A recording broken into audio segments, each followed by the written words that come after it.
one of the questions that I get asked so much as a YouTube manager is, how do I create my thumbnails? Do I use Canva to do it? And the answer is yes. I use Canva for all of my thumbnails for myself and my client. Today I'm gonna walk you through exactly how I do it. I'm going to share my screen with you, and we're gonna make the thumbnail for this video that you're watching now. Before we dive into a screen share video, I want to give you my top tips for when you're creating your thumbnail.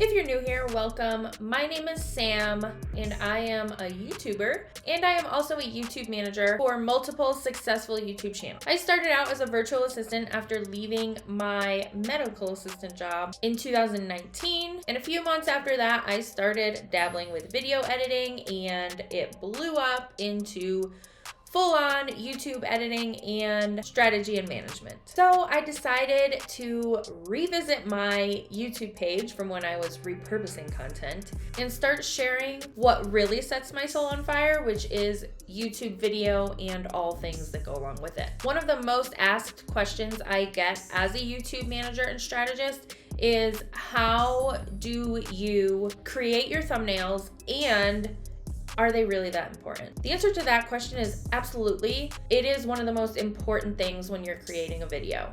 If you don't have a good, catchy thumbnail, then nobody's gonna click on your video to watch it, and your channel is not gonna go anywhere. So I wanna start out with giving you my top tips for when you are creating your thumbnail, and then we're gonna walk through me creating the thumbnail for this video that you're watching now on Canva. Okay, so the first tip that I have for you is you want to make sure that you have a good quality picture of yourself. You don't want to use stock photo. You want your face on that thumbnail, and you want to be able to show the emotion that you're feeling about the topic in the video that you're talking about. You want to make sure that the viewer that is going to click on that video to watch it gets a little bit of a feel of your personality, because that is their very first impression of you if they have never seen you before. The next tip I have is you want to make sure that your font is easy to read.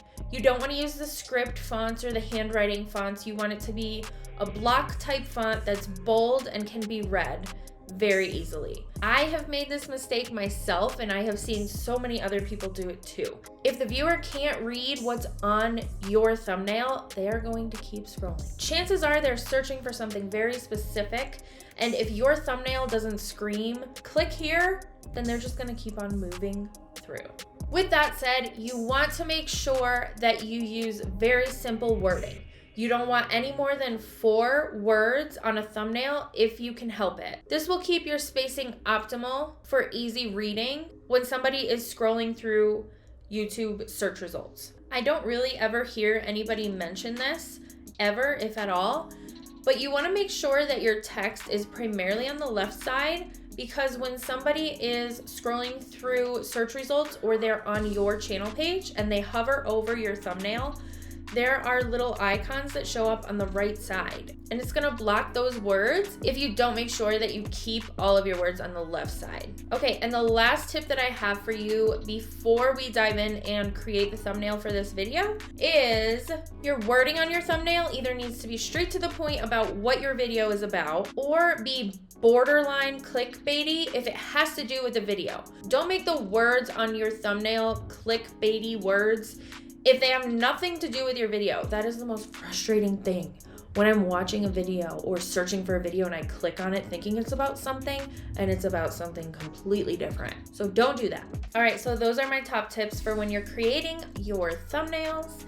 Now, let's dive into the fun part and create the thumbnail for this video. Okay, so I am inside of my Canva. As you can see, I still have my thumbnail from the last video. So I will just go ahead and use that as my template. So I'm gonna go ahead and get rid of the element and the photo.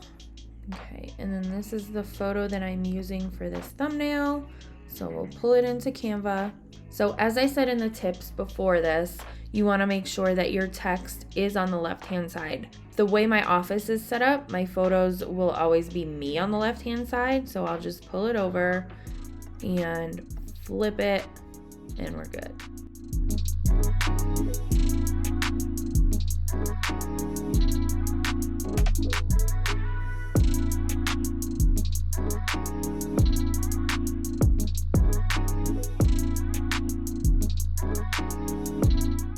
So I like to add a little extra pop to my thumbnails. So what I do is I just pull my photo into a different page.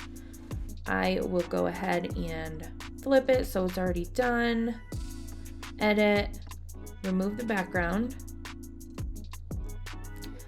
apply it, and then I'll do a glow.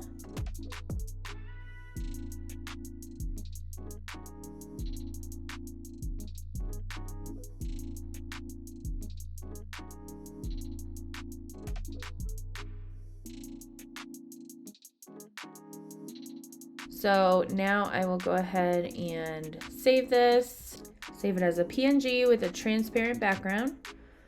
And then we just need page 2, download, we'll pull it in, and then I just do this.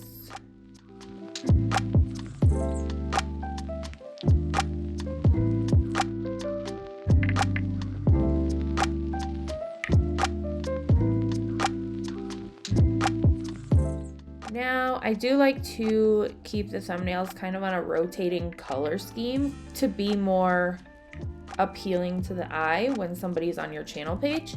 So I will go ahead and probably make this yellow, and then we'll do Canva. Oh, I like to make them all capital because again, that just makes it easier to read.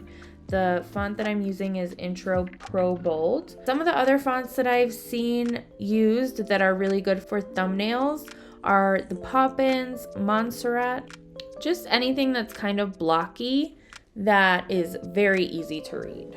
So, Canva thumbnail tutorial. We're just gonna keep this one simple because this is a trending topic, which is actually the reason I chose this topic to bring my channel back with.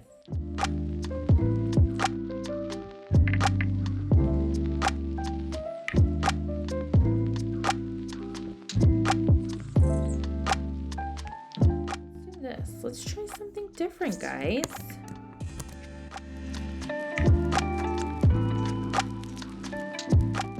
Okay, so I'm taking the block away. We're gonna try this out.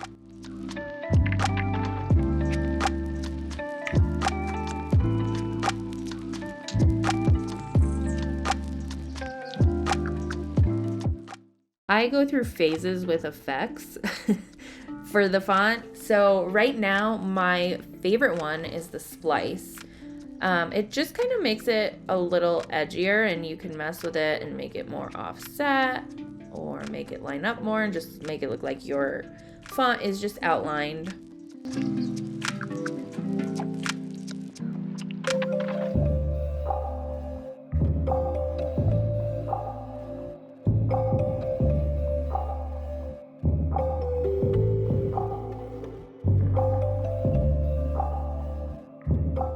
So, a little pro tip, if the font still looks a little too hard to read, what you can do is, since we put the overlay on top of the original photo, we can go ahead and make the background photo a little transparent. So then we can make this font pop a little more with some color.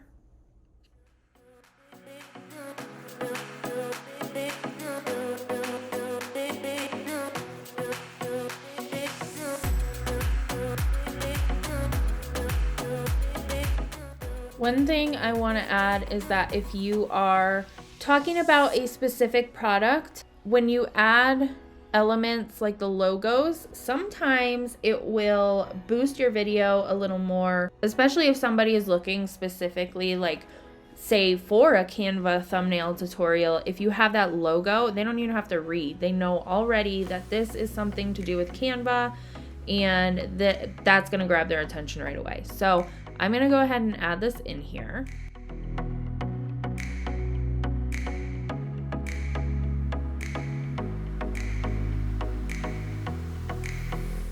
This is why I'm not a graphic designer, guys. This right here is why.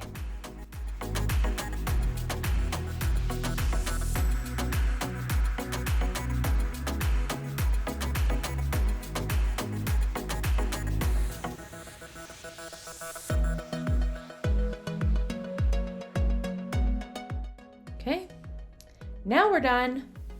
And we'll just save it. And I saved my thumbnails by the date. So this is going up on the 24th to 24, 22. Thumbnail, page 1, not transparent. And that's that, guys. So I hope you got some value from this and now you feel confident in creating yours or your clients' thumbnails.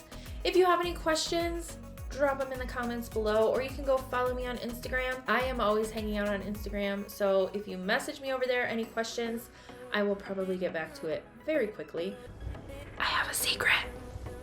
I also dropped a link down in the description below for the Canva thumbnail template for you to download and use whenever you need a template to go off of for your thumbnails or your clients' thumbnails.